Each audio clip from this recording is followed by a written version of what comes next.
The iron bars glowed under the relentless midday sun, radiating heat that shimmered in the arid air. Inside the crude cage, a young woman lay slumped, her life ebbing away with each labored breath.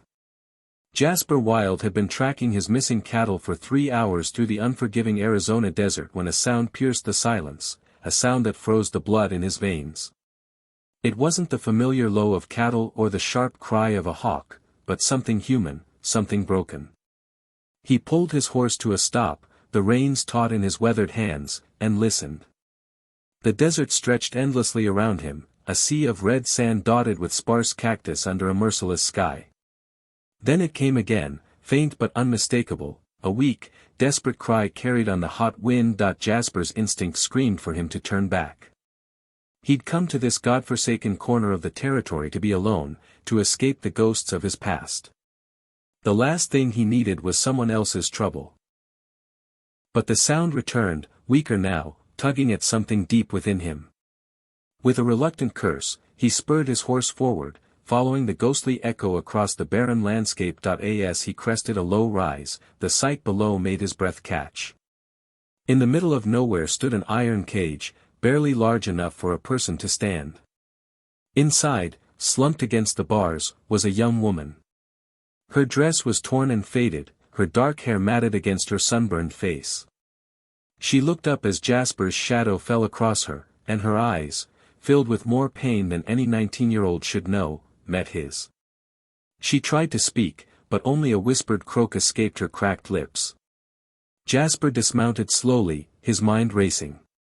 Who would do this? Why here, miles from the nearest town or trail? The cage was secured with a heavy padlock, the metal rusted but solid. This was no accident or cruel prank, someone had deliberately left this girl to die in the desert heat. Her eyes followed his every move, a flicker of hope sparking in her gaze for the first time in who knew how long. Her trembling fingers reached through the bars, raw and bloody where the hot metal had seared her skin. Jasper pulled his water flask from his belt and carefully helped her drink. The relief on her face was immediate, but it only underscored the urgency of the situation. He scanned the desolate landscape, his eyes catching fresh tracks in the sand, boot prints, horse hooves, recent. Whoever had done this wasn't far. But before he could examine the lock further, a new sound reached his ears, the distant rumble of approaching horses.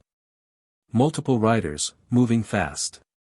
Jasper's hand instinctively drifted to the Colt .45 on his hip as 3 men appeared on the horizon, kicking up clouds of red dust as they charged toward the cage. The girl, Maggie, as he'd later learn, saw them too, and the terror that flooded her face told Jasper everything he needed to know.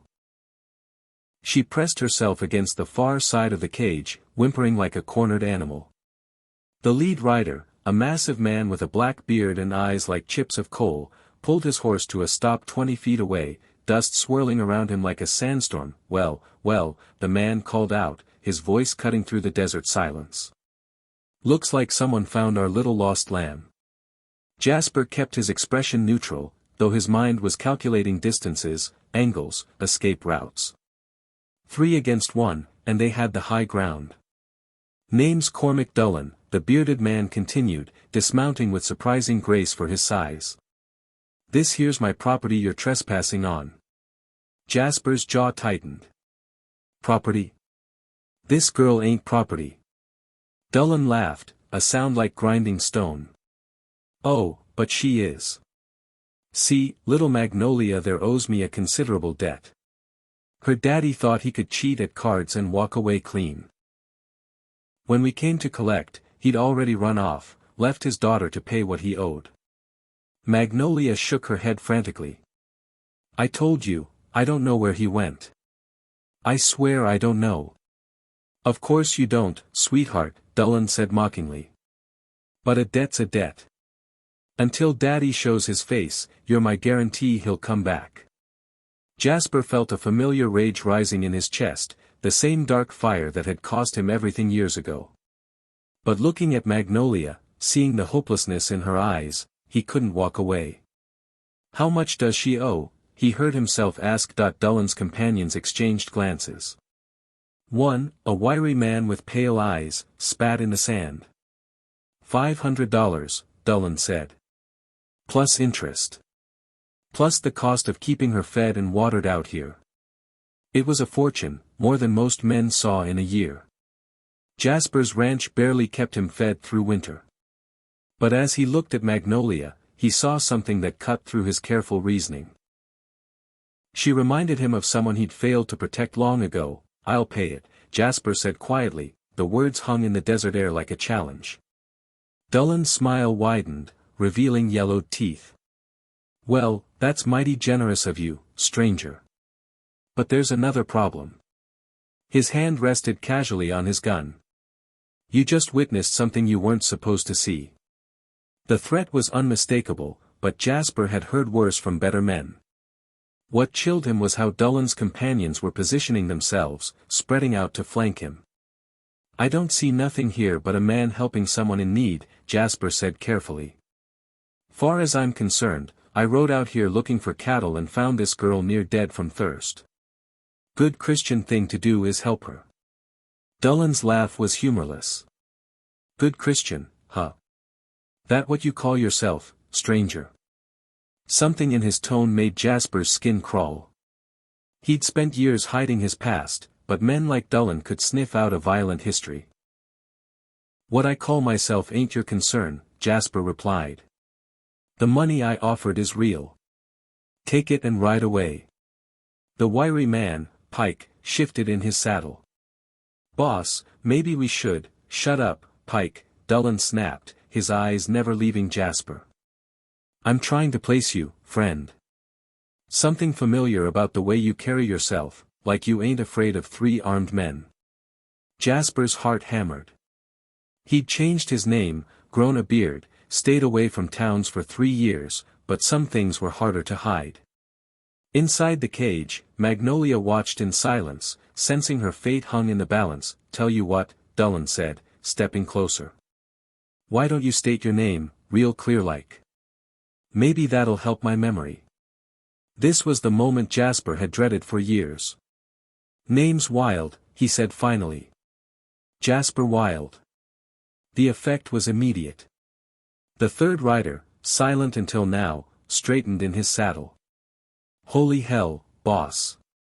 Jasper Wild? The Jasper Wild?"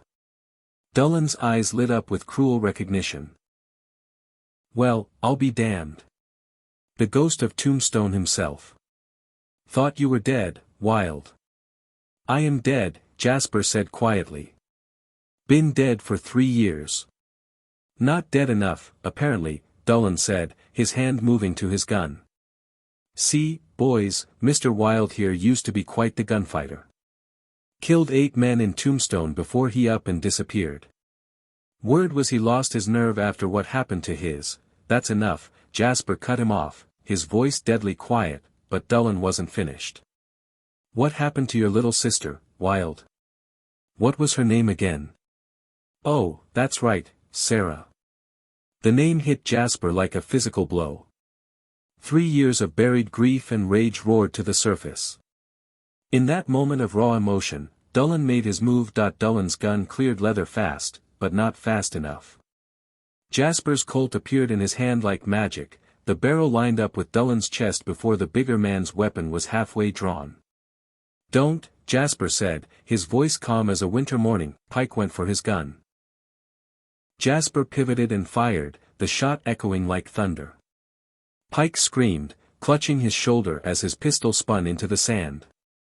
The third man froze, recognizing a man who could place bullets exactly where he wanted them. Dullen, breathing hard, raised his hands. "Easy, Wild. No need for anyone else to bleed." "There was no need for anyone to bleed at all," Jasper replied, his gun still trained on Dullen. "But you had to mention my sister." Inside the cage, Magnolia watched in stunned silence, witnessing the fastest gunwork she'd ever seen. "Now here's what's going to happen," Jasper continued. "You're going to unlock that cage, take whatever money I've got on me, and ride away. Forget you ever saw us." Dullen's face paled, but his eyes held cunning. "Problem is, Wild, we ain't the only ones out here today." Jasper heard it now, the distant sound of more horses, approaching from the south. At least 6 riders, maybe more. That would be my business partners, Dolan said with a returning smile. We got an operation running through this territory, moving cargo from Mexico north. Little Magnolia here was just in the wrong place at the wrong time. The hoofbeats grew louder. Magnolia whispered urgently, there's something you need to know about why they really want me alive. Before she could finish, the new riders crested the ridge. They weren't outlaws, they were federales, Mexican soldiers in dusty blue uniforms, rifles glinting in the sun. At their head rode a colonel with silver braiding and murder in his eyes, Colonel Vasquez, Dolan called cheerfully, as if he didn't have a gun pointed at him. Right on time. The colonel dismounted, his spurs jingling. Senor Dolan, there seems to be a complication.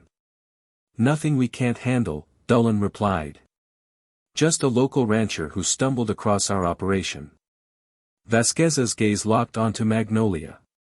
So this is the famous Magnolia Voss, he said softly. The girl who knows where her father hid my gold. Magnolia shrank back. I don't know anything about any gold. Your father stole $50,000 worth of Mexican Army gold, señorita, Vasquez said. Gold meant for the revolution.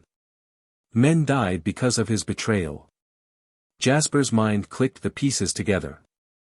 This wasn't about gambling debts, Magnolia's father had stolen military gold and vanished, leaving her to face the consequences. I understand why Daddy ran, Jasper said grimly. 50,000 in gold is enough to get a whole territory hunting you. Vasquez turned his cold gaze on Jasper. And you are? Someone who's about to make your problems disappear, Jasper replied. For the right price. It was a desperate bluff, but he leaned into it. I know where Magnolia's father is hiding.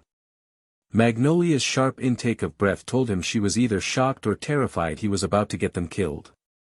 You see, gentlemen, Jasper continued, lowering his gun slightly, I've been tracking Harold Voss for 3 months. Not for the gold. Man owes me for horses he never paid for. But following a man teaches you things. Dolan and Vasquez listened intently as Jasper spun his tale. Voss has been making trips to Devil's Canyon, 30 miles north. Every 2 weeks, like clockwork, carrying supplies.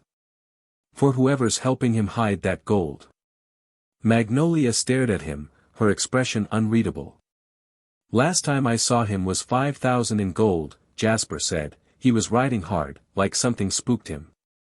Haven't seen him since. You're saying he's holed up there now?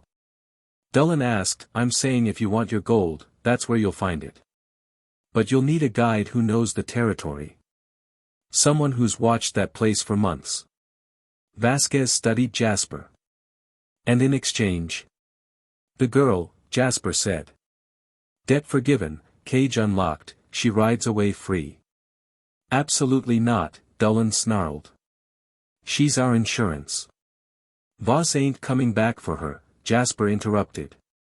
Man's been on the run for months. If he cared, he'd never have left her behind. The brutal truth hit Magnolia hard, tears spilling down her cheeks. But Vasquez nodded. The gringo has a point. The girl is worthless if her father has abandoned her. Boss, one of the federales called out. Riders approaching from the east. A new dust cloud rose on the horizon. U.S. Marshals, their badges gleaming, led by Marshal Thomas Garrett, the man who'd been hunting Jasper for 3 years. Well, hell, Dolan muttered. Vasquez barked orders in Spanish, his men readying their rifles. Jasper's options were dwindling. Listen carefully, he said to Vasquez. Those marshals are here for me. But if they take me, you lose your guide to Devil's Canyon. Why are they hunting you? Vasquez demanded. Not important, Jasper said. What matters is we make a deal before they get here. Unlock the cage, give me the girl. I'll take you to the gold, and you help me disappear. Magnolia spoke up, her voice urgent. He's telling the truth about my father. Devil's Canyon, that's where he said he was going last time I saw him. Vasquez pulled a key from his pocket. "One day, senor. Deliver my gold, or you and the girl will pray for a quick death." But Dullan stepped in front of him, hand on his gun. "Nobody's unlocking anything until I get my cut." Time slowed as hands moved to weapons. Dullan faced Vasquez, the Federales aimed at the marshals, and Jasper stood caught in the middle. Marshal Garrett's voice boomed, "Nobody move. U.S. Marshals." Jasper dove for the cage as gunfire erupted. Dullan's shot went wide as Vasquez tackled him. The Federales and marshals exchanged fire, bullets whining overhead. Jasper snatched the fallen key, unlocked the cage, and Magnolia tumbled into his arms. "Can you ride?" he shouted. "Yes." They sprinted to his horse, swung into the saddle, and galloped away as the battle escalated behind them. 10 minutes later, Jasper slowed the horse, scanning for pursuit. "Devil's Canyon," Magnolia said breathlessly. "My father's there, but not for the reason you think." "What do you mean?" "There's no gold," she said quietly. "My father's dying, Mr. Wilde. He's hiding in that canyon because it's where my mother's buried. He wanted to die where she died 20 years ago." The truth hit Jasper hard. "Then what's this about?" "Dullan's been running guns to Mexican revolutionaries. Needed someone to blame when a shipment went missing. My father was convenient, a drifter with no one but me." Jasper felt the familiar weight of manipulation by men more cunning than honorable. "And the Federales? Hunting the real thieves. Dullan convinced them my father was involved. I was bait to draw him out." "There's something else," Magnolia continued. "I lied about not knowing you. I've heard the stories about Jasper Wilde, about what happened to your sister in Tombstone." Jasper's hands tightened on the reins. "Don't. She was trying to protect someone too, wasn't she? Like you're protecting me." "Sarah died because I wasn't fast enough," Jasper said harshly. "Because I believed in justice instead of pulling the trigger." "Maybe," Magnolia said softly. "Or maybe she died because doing the right thing costs everything." They rode in silence toward the setting sun, two damaged souls fleeing an uncertain future. The desert wind covered their tracks as stars appeared in the darkening sky. "Devil's Canyon," Jasper said finally. "We're going to find your father." "Why?" "Because some debts can only be paid by the living." Magnolia smiled for the first time since the cage. They rode on, the weight of their pasts trailing behind them like the dust in their wake.